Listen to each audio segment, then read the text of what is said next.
क्या तुम मुझे देख रहे हो, मेरे माथे के इस निशान को? ये सिर्फ एक दाग नहीं है, ये मेरी कहानी है। ये मानवता के पहले रक्तपात की कहानी है।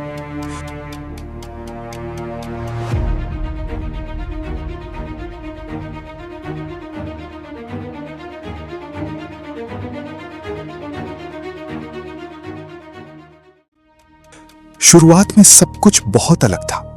मेरे पिता आदम और मेरी मां हव्वा ने मुझे केन नाम दिया था। मां कहती थी मैंने यहोवा की सहायता से एक पुरुष पाया है। मैं उनका पहला बेटा था। मैं मिट्टी का बेटा था। मुझे जमीन से प्यार था। जब मैं अपनी कुदाल से सूखी धरती को खोदता था तो मुझे लगता था कि मैं जीवन को आकार दे रहा हूं। पसीना मेरी आंखों में जाता, मेरी पीठ धूप में जलती, लेकिन जब फसल लहलहाती तो मुझे लगता कि मैं ही इस दुनिया का राजा हूं। फिर मेरा भाई आया, हाबिल। वो मुझसे अलग था। उसे मिट्टी की खामोशी नहीं बल्कि भेड़ों की आवाजें पसंद थीं। वो एक चरवाहा बना। मैं हल चलाता था, वो अपनी भेड़ों को चराता था। हम साथ बड़े हुए, एक ही माता पिता की संतान, एक ही दुनिया के वारिस। लेकिन हमारे दिलों के अंदर दो अलग अलग दुनियाएं पनप रही थीं। एक दिन आया जब हम दोनों ने यहोवा परमेश्वर को भेंट चढ़ाने का फैसला किया। मैंने सोचा, मैंने इतनी मेहनत की है, इस जमीन से जो सबसे अच्छा अनाज निकला है मैं वही चढ़ाऊंगा। मैंने अपनी फसल के कुछ फल लिए और उन्हें वेदी पर रखा। मुझे गर्व था। मुझे लगा कि परमेश्वर को खुश होना ही चाहिए क्योंकि मैंने अपना पसीना बहाया है। लेकिन हाबिल ने कुछ और किया। उसने अपनी भेड़ों के झुंड के पहलौठे बच्चे और उनकी चर्बी भेंट की। उसने अपने सबसे अच्छे मेमने को चुना। उसने बलिदान की गहराई को समझा था कि जीवन के बदले जीवन। और फिर वो हुआ जिसने मेरा अंत कर दिया। परमेश्वर ने हाबिल की भेंट को स्वीकार किया। आकाश से रोशनी उतरी, या शायद एक ऐसी शांति छाई जिससे पता चल गया कि हाबिल की प्रार्थना सुनी गई है। लेकिन मेरी भेंट, मेरी वेदी पर सन्नाटा था। परमेश्वर ने मेरी भेंट की ओर ध्यान नहीं दिया। क्यों?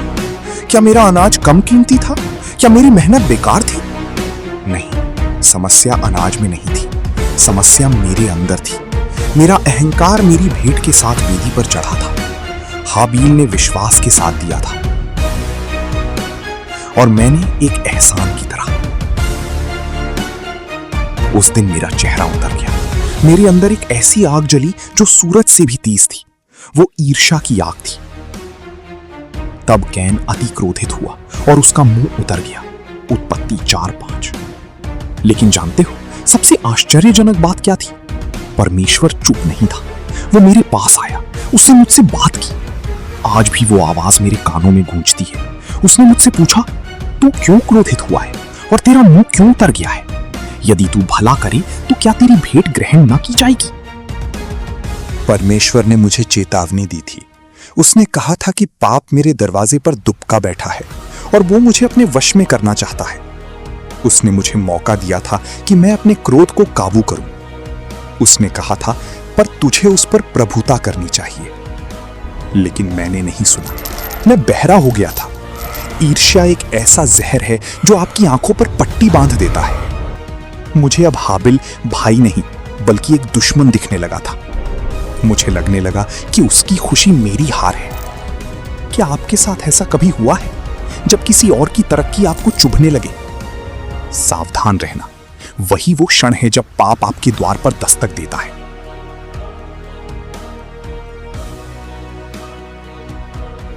मैंने उसे मैदान में बुलाया। मैंने उससे प्यार से बात की जैसे कुछ हुआ ही ना हो। तब कैन ने अपने भाई हाबिल से कुछ कहा और जब वे मैदान में थे तब कैन ने अपने भाई हाबिल पर चढ़कर उसे मार डाला। उत्पत्ति 4:8। और फिर शांति छा गई।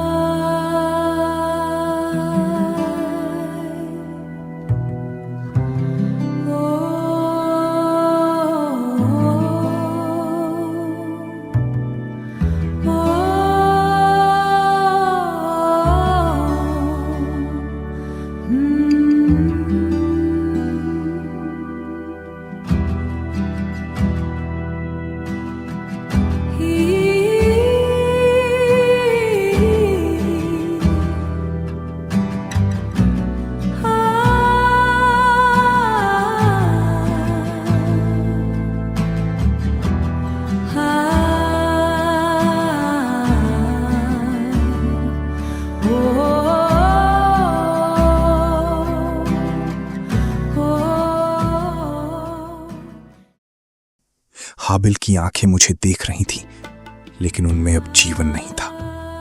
पहली बार इस धरती ने इंसान का लहू चखा। मैंने सोचा कि अब शांति मिलेगी। मुझे लगा कि अब कोई प्रतियोगी नहीं बचा, लेकिन उस सन्नाटे में एक चीख थी। मिट्टी से एक आवाज आ रही थी। तभी परमेश्वर की आवाज फिर गूंजी। उसने मुझसे पूछा, तेरा भाई हाबिल कहां है? कितनी विडंबना है। मैंने परमेश्वर से झूठ बोला। मैंने कहा, मुझे मालूम नहीं। क्या मैं अपने भाई का रखवाला हूं? आज भी लोग यही पूछते हैं, क्या मैं दूसरे की जिम्मेदारी उठाऊं? हां, हम सब एक दूसरे के रखवाले हैं, लेकिन मैंने उस रिश्ते को पत्थर से कुचल दिया था। परमेश्वर ने कहा, तूने क्या किया है? तेरे भाई का लहू भूमि से मेरी ओर चिल्लाकर मेरी दुहाई दे रहा है। न्याय का समय आ गया था। क्योंकि मैंने भूमि को अपने भाई के लहू से अपवित्र किया था, इसलिए भूमि ने मुझे त्याग दिया। परमेश्वर ने मुझे शाप दिया कि मैं अब खेती नहीं कर पाऊंगा। जमीन मुझे अपनी ताकत नहीं देगी। मैं पृथ्वी पर भगौड़ा और भटकने वाला बन गया। मेरा घर छिन गया, मेरी पहचान छिन गई। मैं डर गया। मैंने चिल्लाकर कहा, मेरा दंड सहने से बाहर है। मुझे लगा कि अब जो भी मुझे मिलेगा वो मुझे मार डालेगा। खून के बदले खून, यही दुनिया का नियम होना चाहिए था।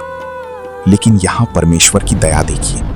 उसने मेरा न्याय तो किया, लेकिन मुझे पूरी तरह नष्ट नहीं किया। उसने कहा कि जो केन को मारेगा उससे 7 गुना बदला लिया जाएगा। और फिर उसने मुझ पर यह निशान लगा दिया। ये निशान क्या है?